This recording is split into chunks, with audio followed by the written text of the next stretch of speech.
어떤 사업가가 자신의 성공한 비결을 한마디로 이렇게 정리를 했다고 합니다. 고객의 돈이 아니라 고객의 만족을 위해서 일했더니 돈은 저절로 벌렸습니다. 무슨 얘기인지 이해가 되시죠? 예. 아마 충분히 우리는 이해할 것 같습니다. 여러분, 사업을 왜 합니까? 이유는 간단합니다. 돈 벌려고 하죠. 그런데 이상한 것은 돈에만 목표를 잡고 돈 벌려고 하는 사람은 돈 못 벌더라는 거죠. 예? 이해가 되세요? 오히려 고객들을 만족시키고 고객들을 행복하게 만드는 사람은 돈을 저절로 벌더라는 거죠. 이게 참 희한하지만 굉장히 중요한 원리입니다. 유명한 심리학자인 에릭 프롬이라고 하는 사람은 이렇게 표현을 했습니다. 한번 따라해 볼래요? 행복은 인생의 목적이 아니라 부산물이다. 행복이라고 하는 것은 인생의 목적이 아니라는 거예요.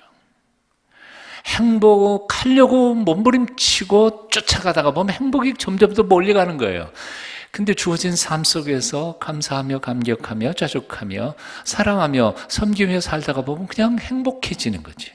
부산물이지 그걸 목적으로 추구해가지고는 그건 얻을 수 없는 거란 말이죠.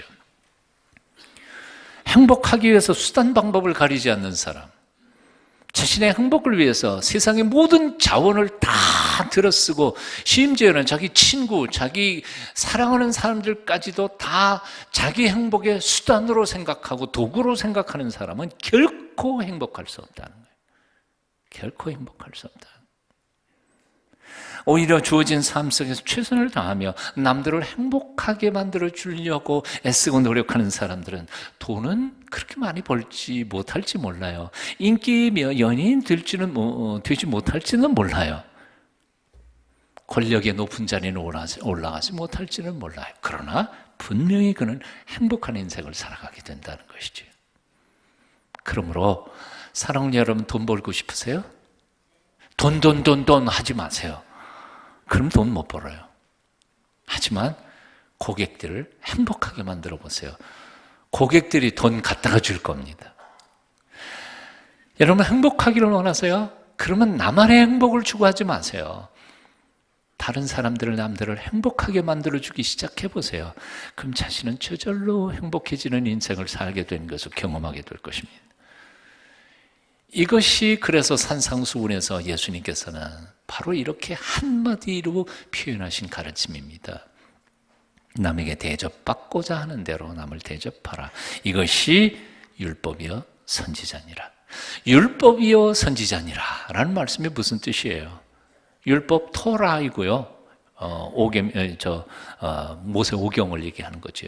선지자, 그 이외의 구약의 책들이 다 선지서이거든요. 그러니까 성경 전체의 요약이 뭐예요? 너 받고 싶은 대로 남한테 해봐. 그럼 너 복 받아. 하는 거지요. 이게 바로 성경의 메시지 핵심이라는 겁니다. 복잡하게 생각할 것 없어요. 행복하기를 원하십니까? 남들을 행복하게 만들어 보십시오. 저절로 행복해지실 것입니다. 만족한 인생을 살고 싶으세요? 남을 한번 만족시켜 보세요. 그럼 자신은 저절로 만족해진다는 사실을 깨달을 겁니다. 성공하기를 원하세요? 남이 성공하도록 한번 힘껏 도와줘 보세요. 내가 성공하는 것을 발견하게 될 거예요.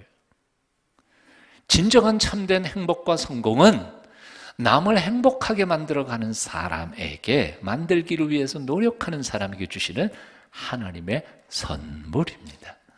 믿으시면 아멘 하시죠. 10년 전에 우리가 했던 건데 10년 지나서 여러분들 잊어먹었을 것 같아서 다시 복습할게요. 진짜 이거 했나? 우리 교회 나오신 지 10년 이상 되신 분들 한번 손 들어보세요. 왜 이렇게 적어요? 나머지는 다 새로 오신 분들인가 보네. 몇 명 안 되네요. 예. 자, 옆에 있는 사람 얼굴 한번 쳐다보시고 하나님이 주신 작품 감상 한번 하시고 와, 얼마나 잘생겼어요. 참 미인이고 미남이에요. 그에게 이렇게 말하는 겁니다. 당신의 행복이 나의 행복입니다. 입에 침은 발랐죠. 진심을 담아서 옆에 있는 사람에게 당신의 행복이 나의 행복입니다. 다시 한 번 더 인사 한번 해봐요. 자, 한마디 더 합니다. 내 행복도 당신의 행복이었으면 좋겠습니다. 마지막 한마디 더 보탭니다. 당신이 행복하실 수만 있다면 나는 뭐든지 다 하겠습니다.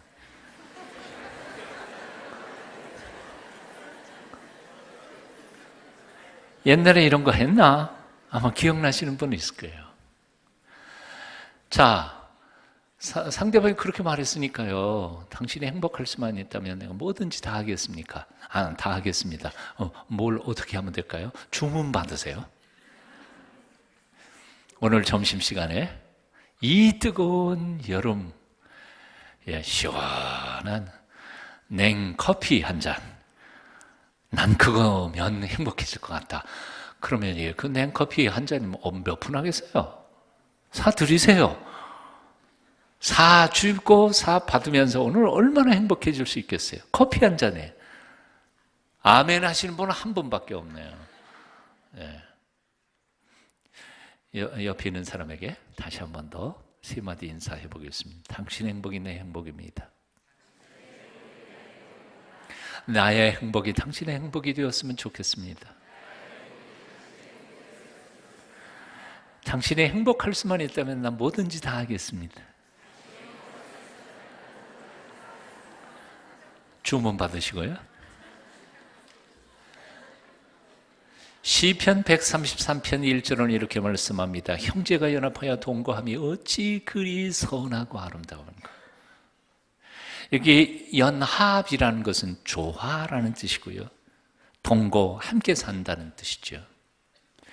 여기 선하고란 말은 선이 착할 선자인데요.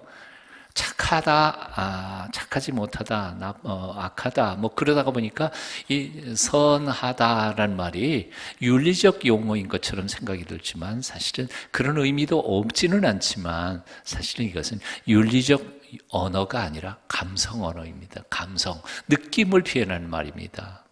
그러니까 착하다는 말은 좋다 그런 뜻입니다. 히브리어로 토프라고 하는데 이 좋다라는 말이 아주 대표적으로 쓰인 우리 한국 문화가 있습니다. 여러분 창을 부를 때요. 창을 부를 때 고수가 따당 치면서 뭐 하는 거 있잖아요. 몇 마디가 있죠. 얼쑤 그런 말도 있지만 얼쑤 말고는 뭐예요? 좋다 그런 거 있잖아요. 창을 못 보셨나 보네요. 넓적다리 무릎을 탁 치면서 좋다. 그런데 사실 우리 젊은 사람들이나 이 사람들은 사실은 그 느낌을 잘 몰라요. 그런데 연세 많으신 어르신들, 그 시골에서 놀다가 그 어르신들이 무릎팍을 탁 치면서 너무너무 좋으실 때 좋다. 그런 건 그 느낌을 조금 알 것 같아요. 어렸을 때 제가 느꼈을 때. 바로 그 느낌이에요. 창세기 1장에 나오는 좋다는, 좋았다라는 말이 히브리어로는 토프라고 하는데요. 바로 그런 느낌이 담겨져 있는 용어입니다. 하나님이 빛을 지으시니 보시기에 좋습니다. 하나님이 육지와 바다를 나누셨습니다. 보시기에 좋습니다. 육지의 온갖 식물들을 다 지으셨습니다. 해와 달과 별들도 지으셨습니다. 하늘과 땅에 수많은 생명체들을 지으셨습니다. 보시기에 좋습니다.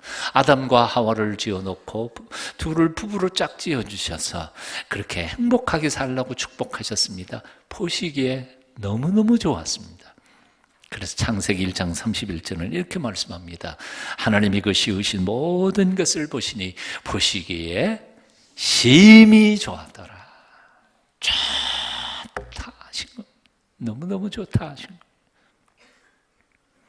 여러분 부모들이 자식에게 간절히 제일 원하는 게 뭐라고 생각하세요? 대통령 되는 거예요? 네 아들 대통령 됐으면 좋겠다. 말이 그렇지 정말 글쎄요. 삼성가처럼 돈 좀 많이 벌었으면 좋겠어요? 벌면 좋죠. 그러면 꼭 그런 걸 원하는 건 아니잖아요. 부모들이 자식에게 정말 원하는 건 뭘까요? 자식들이 형제 자매 떡볶이 하나를 놓고도 깔깔거리고 재미있게 행복하게 잘 사는 모습을 보는 것을 좋아하지 않으시겠어요? 아멘이십니까? 저기 롯데처럼 말이야, 돈 많이 해놓고 형님 동생 지금 뭐 찌찌찌게 싸우고 있는 모습을 보면서 그 아버지가 무슨 생각을 하겠어요? 에휴, 돈 괜히 벌었다. 돈 때문에 형제지간에 의리 상하고 저게 무슨 짓이냐, 세상 앞에. 이 가문이 너무 부끄러운 건 아니에요? 차라리 돈 없으면 그런 일 안 할 거 아니에요. 돈 괜히 벌었다. 하나님께서 우리 인생들을 향하여 정말 가장 원하는 것이 무엇일까요? 예? 지금 스페인에 가면은 500년째 짓고 있는 성당이 있지 않아요? 여러분 아시는 것처럼요. 근데 그거 하나님이 정말 기뻐하실까요? 뭐 안 하는 것보다는 해야 하는 거 좋겠지요, 뭐. 예? 정말 하나님 앞에 500억 헌금하는 거 하나님 기뻐하실까요? 글쎄요. 하나님이 정말 기뻐하시는 게 뭘까요? 당신의 형상대로 지음을 받은 인생들이 싸우지 않고 서로 가진 건 없지만 서로 아껴주면서 나누어주면서 행복하게 살아가는 모습을 하나님이 보기를 원하시는 것 아닐까요? 동의하세요? 아멘. 하나님이 원하는 거 그거예요. 에덴 동산이 왜 행복의 동산이고 샬롬의 땅이었습니까? 그 이유는 간단해요. 에덴 동산에 먹을 것이 많아서요? 풍요해서요? 사실 창세기 2장에 보면 거기 지하 자원이 엄청 많더라고요. 보석도 많더라고요. 강이 4개로 흘러가는데 거기 수많은 보석 종류들이 다 많더라고요. 그래서 행복한 동산이었어요? 아니거든요. 그래서가 아니라 에덴 동산이 행복의 동산이었던 이유는 딱 하나밖에 없었습니다. 하나님이 주신 모든 피조물들이 서로 조화롭게 어울려서 행복하게 평화롭게 살아가는 동산이었기 때문에 그랬었습니다. 남편, 아내 하나가 되어 한 몸으로 살아가는 아름다운 동산. 그런데 사탄은 뱀의 모습으로 나타나 그 행복의 동산을 파괴시킵니다.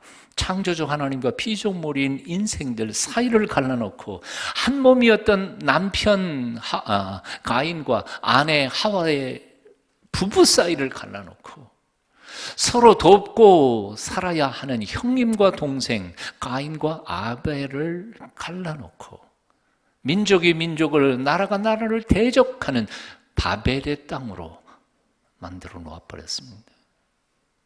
인간의 불행이라고 하는 건 바로 거기서 시작된 것이거든요. 자, 그런데 이 비극을 가지고 살아가는 인생들을 불쌍히 여기신 하나님께서 바로 당신의 하나밖에 없는 외아들 예수 그리스도를 이 세상에 보내 십자가에 죽이시고 그 보배로운 피로 우리의 죄값을 다 치르신 후에 우리에게 뭘 말씀하세요? 내 아들을 주고 거룩한 나와 죄에 빠진 너희를 하나로 만들어 놓은 것처럼 너희도 다 하나 되어 평화롭게 화해롭게 잘 같이 살자. 이게 십자가의 메시지 아니에요. 십자가 어려운 것 아니에요. 사실 기독교 신앙은 불교만큼 그렇게 깊은 복잡한 이론들이 존재하지 않아요. 복음은 아주 간단해요. 이런 점에서 볼 때 우리가 행복하기 위해서 어떤 사람들이 생각하는 것처럼 꼭 출세해야 되는 것 아니죠. 꼭 대통령 권력을 쥐어야 되는 것도 아닙니다. 꼭 행복하기 위해서 우리가 돈을 많이 벌어야 되거나 아니면 연예인의 인기의 정상에 올라가야 되는 것도 아닙니다. 사실 진정한 행복은 아주 쉽고 간단합니다. 하나님이 주신 허락하신 삶의 자리에서 하나님이 주신 것 가지고 서로 주고 나누면서 섬기면서 자족하면서 복되게 살아갈 때 그것은 진정한 행복이라고 말입니다. 믿으십니까? 그러니까 그럼에도 불구하고 교회 안에 나오는 이제 교회에 다니는 많은 크리스천들이 아직도 이 복음의 메시지, 성경의 메시지를 잊어먹고 살아요. 나름대로 이거는 그래도 내가 행복하려면 좀 더 높이 올라가야 된다고 생각해요. 더 많이 벌어야 된다고 생각해요. 찰나적으로 언젠가는 금방 다 허물어져 버릴 것을 추구하면서 살다가 보니까 하나님 앞에 진정한 행복을 설교받고 말씀을 듣고 하나님 앞에 진정한 행복 때문에 예배하면서도 하나님도 하나도 행복하지가 않아요. 얼마나 교회 다니면서도 불행하게 신앙생활하는 사람들이 얼마나 많이 있는지 몰라요. 나는 여러분들에게 오늘 이 아침 묻고 싶습니다. 여러분 마음속에는 지금 무엇이 들어있습니까? 어떤 꿈을 꾸고 있습니까? 과연 그것이 성경적인 꿈입니까? 진정으로 행복하기 위하여 우리는 말씀으로 다시 돌아가야 합니다. 뭘 바라보고 계세요? 어떤 주부가 쓴 행복은 작은 냄비 안에라는 글이 있습니다. 읽으면서 제가 감동을 받았는데요. 조금 읽어드리고 싶어요. IMF 여파로 10여 년 근무한 회사에서 퇴직한 남편은 택시 운전을 시작했다가 6개월 전 그만 교통사고를 당하고 말았다. 하반신 마비. 그것은 우리 가족에게 엄청난 충격이었다. 아이들은 공부 외에 할 일이 더 늘었고 남편 대신 살림을 꾸려가야 했던 나는 아침부터 온종일 한정식 집에서 일했다. 그렇게 번 돈이 한 달에 70만 원. 내가 첫 월급을 받던 날 남편은 내 월급 봉투를 붙잡고 하염없이 울었다. 정말 미안하다고 훌쩍거리면서. 퇴원한 뒤 집에 온 남편은 바깥에 나가려고도 하지 않았다. 사람 만나는 것을 두려워했고 심지어는 걸려오는 전화조차 받지 않으려고 했다. 나와 아이들은 그런 남편을 설득하기 시작했고 함께 외출하기를 여러 번. 이제는 동네 아주머니들과도 알고 지낼 만큼 밝아졌다. 내가 출근하고 아이들도 학교에 가 있는 동안 그는 소소한 집안일과 가끔 식사 준비까지 한다. 며칠 전에는 식당에서 일을 마치고 물에 젖은 손뭉치같이 피곤한 몸을 이끌고 집에 오니 남편은 이미 아이들과 저녁을 먹은 뒤였다. 그런데 부엌에 가서 냄비를 열어보니 내 몫에 카레가 남겨져 있었다. 순간 눈앞이 뿌옇게 흐려지면서 목이 메어왔다. 그리고 깨달았다. 행복이란 바로 이런 거구나. 이렇게 작은 게 행복이구나.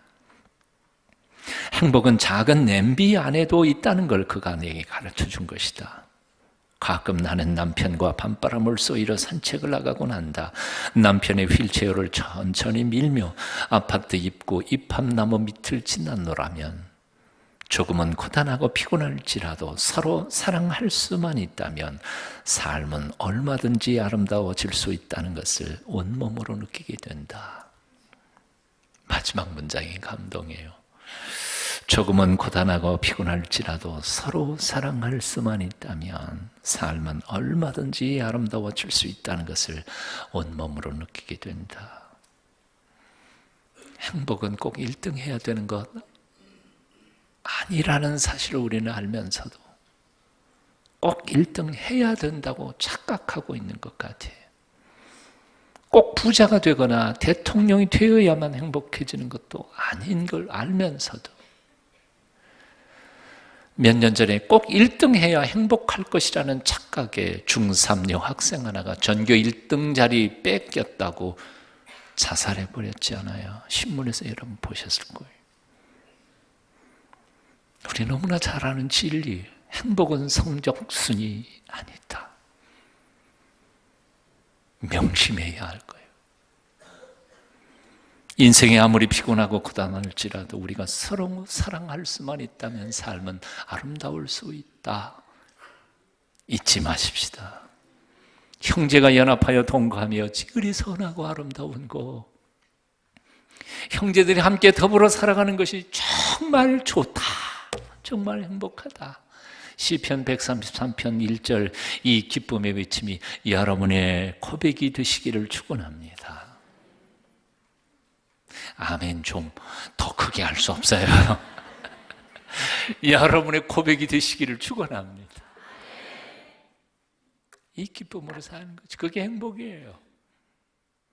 그동안 우리는 히브리서 11장에서 믿음이 무엇인지, 그리고 우리 믿음의 선배들이 어떠한 고난과 역경 속에서 오직 믿음 하나로 승리했는지를 배웠습니다. 그리고 히브리서 12장에서 이 믿음으로 가는 이 길이 아무리 힘들고 어려워도 두 주먹 불끈 쥐고 무릎에 힘주고 일어나서 달려라 하시는 하나님 아버지의 권면의 말씀과, 그리고 신앙에 있어서 가장 중요한 세 가지 원리, 첫째 화평, 둘째 거룩, 셋째 섬김, 예배에 대한 얘기를 12장 바로 지난 시간까지 우리가 정리했습니다. 오늘부터는 히브리서 13장에 나오는 신앙생활의 구체적인 실천 조목들을 묵상할 시간입니다. 앞으로 몇 달 동안 13장을 공부하게 될 것입니다. 이 말씀 들어가면서 제가 꼭 반드시 확인하고 싶은 말씀이, 정말 여러분 명심하고 들어야 할 말씀이 하나 있습니다. 그것은 문고하니 이제부터 공부하는 이제부터 살펴보는 이 신앙의 덕목들은 율법도 아니고 계명도 아니고, 하나님의 명령하셨으니까 나는 손해보지만 남을 위해서 희생하면서 살아야 되겠다는 수동적인 하나님의 명령도 아니라는 사실이에요. 예수님께서 제일 싫어했던 게 뭔지 아세요? 하나님의 사랑의 명령으로 주신 율법을 바리새인들이 그것을 계명으로, 율법 법전으로 알고 그것을 실천하는 것이 신앙이라고 착각했기 때문에 그걸 제일 싫어하셨다는 것이죠. 오늘날 많은 사람들이 교회 다니면서도 심지어 기독교 신앙의 윤리가 마치 일반적인 윤리나 율법을 행하는 것과 똑같다고 착각하는 것입니다. 이걸 실천하면 구원을 받는다든지, 혹은 이걸 실천하면 복 받는다든지 그런 거예요. 하나님이 명령하셨으니까 나는 하고 싶지 않지만 할 수 없이 희생하면서 살아야지, 그렇게 수동적으로 하나님의 말씀을 듣고 있다는 거지요. 그러나 아니라는 거예요. 그건 뭡니까? 하나님이 이런 모든 말씀을 주신 것은 나 때문에 다른 사람 복되게 살라고 주신 게 아니라 바로 나의 행복을 위해서 주셨다는 말입니다. 믿으세요? 내가 하기 싫지만 할 수 없이, 죄를 위해서 내가 할 수 없이 희생하면서 살아야지, 그런 뜻에서 하나님이 율법을 주시거나 계명을 주신 게 아니란 말이에요. 내가 이것을 실천하면 그것은 첫 번째로 내가 복을 받고, 그리고 나를 통하여 너도 나도 함께 모든 사람이 복되게 살아가도록 하기 위하여 하나님이 우리에게 주신 행복 매뉴얼, 이것이 성경이라는 말씀이지요. 신명기 10장 13절입니다. 내가 오늘 내 행복을 위하여 내게 명하는 여호와의 명령과 규례를 지킬 것이 아니냐. 뭐라고요? 하나님이 우리에게 규례를 왜 주셨어요? 내 행복을 위하여.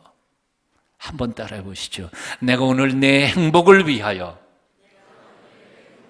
내게 명하는 여호와의 명령과 규례를 지킬 것이 아니냐. 하나님 말씀 지키는 건요, 하나님을 위해서 하는 게 아니에요. 세상을 위해서 하는 게 아니에요. 내 옆에 있는 사람을 위해서 내가 희생하는 게 아니에요. 사실은 이 모든 것이 다 나를 위해서예요. 나를 위해 하나님이 주신. 그러니까 형제 사랑, 이건 윤리고 도덕이니까 하는 거 아니에요. 나를 위해, 내 행복을 위해서 내가 하는 거예요. 이걸 기억해야 합니다. 앞으로 윤리, 도덕, 신앙의 실천 목록 다 배울 텐데 이거 하나를 기억하시고 하나님의 영광을 위해서 내가 살겠다. 아니에요. 나와 너를 위하여 모두가 행복하기 위해서 주시는 이 메시지의 말씀대로 살겠습니다. 결단하는 저와 여러분이 되어야 할 줄로 믿습니다. 그래서 오늘 1절부터 3절까지 결론 맺으면서 함께 정리해 봅니다. 1절부터 3절까지 같이 읽습니다. 시작. 형제 사랑하기를 계속하고 손님 대접하기를 잊지 말라. 이로써 부지 중에 천사들을 대접한 이들이 있었느니라. 너희도 함께 갇힌 것 같이 갇힌 자를 생각하고 너희도 몸을 가졌은즉 학대받는 자를 생각하라. 여기 세 마디의 명령어가 나옵니다. 첫째는 계속하라, 둘째는 잊지 말라, 셋째는 생각하라. 생각하라는 두 번이나 반복해서 나왔습니다. 그런데 오늘 여기 여러 가지 덕목이 나왔지만 사실 이 덕목은 몽땅 다 한마디로 형제사랑이지요. 손님 대접하는 것도 형제사랑이고요. 감옥에 갇힌 자를 돌아보는 것도 형제사랑이에요. 같은 덕목을 여러 번 반복해서 설명하고 명령하고 있는 것입니다. 여러분, 손님 대접한다는 것 꼭 우리가 옛날처럼 손님이 오시면 우리 하룻밤 재우고 그리고 밥 먹여서 보내는 거 손님 대접이라고 생각하세요? 아니요. 좀 더 확대해서 생각해 보세요.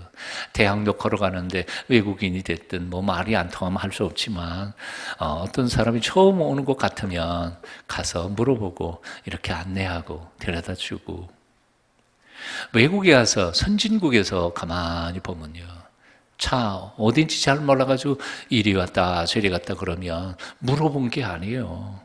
저 차가 왔다 갔다 하는 거 보니 길 모르는구나. 쫓아와가지고 가르쳐요. 쫓아와가지고 어디 가느냐 주소 보여주면 따라오라. 그리고 자기도 얼마나 바쁘겠어요. 세상에 안 바쁜 사람 어디 있어요. 다 갔다가 목적지까지 다 안내해 놓고는 자기가 갈 길 빨빨 가버리잖아요. 이게 손님 대접 아니에요. 그리고 손님 대접은 한두 번 하는 거예요? 그리고 끝나요? 아니요. 계속하라. 형제 사랑하기를 계속하고 손님 대접하기를 계속하고, 그리고 감옥에 갇힌 자들을 그냥 생각하고 끝나는 게 아니라 생각하고 섬기고 도와주고, 어떻게 한두 번 하고 마는 게 아니라 계속하라는 것이죠. 바퍼 봉사하시는 분들, 반찬 봉사하시는 분들 한두 번 하다가 아무도 알아주지 않네. 그리고 포기하지 말라는 거예요. 올해는 특별히 매월 셋째 주에 우리가 1,000원씩 내지 않아요. 1,000원씩 돈만 내지 마시고요. 그것 가지고 남성교회 여전도에 봉사하러 지금 계속 프로그램 돌려서 가지 않아요. 여러분 참여해 보세요. 그리고 남을 사랑하고 섬기는 것에 행복을 한번 경험해 보시라는 거예요. 네. 남을 위해서가 아니에요. 고아원 양로원을 위해서가 아니에요. 바로 나를 위해서 한번 해보세요. 12번 있는데 그래 올 한 해 가도록 한 번도 안 가보실래요? 하나님이 아실 거예요. 황금연못이라고 하는 짧은 동화가 있습니다. 조금 읽어드릴게요. 어느 연못에 황금색 비늘을 가진 물고기가 살고 있었습니다. 다른 물고기들이 황금 물고기를 부러워하면서 가까이 다가가려 했습니다. 하지만 황금 물고기의 자세가 너무 도도해서 아무도 접근하지 못했습니다. 황금 물고기는 혹시 자신의 비늘이 빠질까봐, 상처날까봐 다른 물고기들이 다니지 않는 길을 골라서 다녔고, 마을의 축제 때에도 멀리서 바라보기만 했습니다. 그래서 황금 물고기는 늘 혼자였습니다. 황금 물고기는 자신의 외로움을 달래줄 만한 친구가 하나도 없어 슬퍼했습니다. 그러던 어느 날 한 가지 변화가 생겼습니다. 다른 연못에서 이사 온 물고기가 황금 물고기의 아름다움에 반해서 말을 걸어왔고, 황금 물고기는 그 물고기를 반갑게 맞았습니다. 둘은 곧 친구가 되었습니다.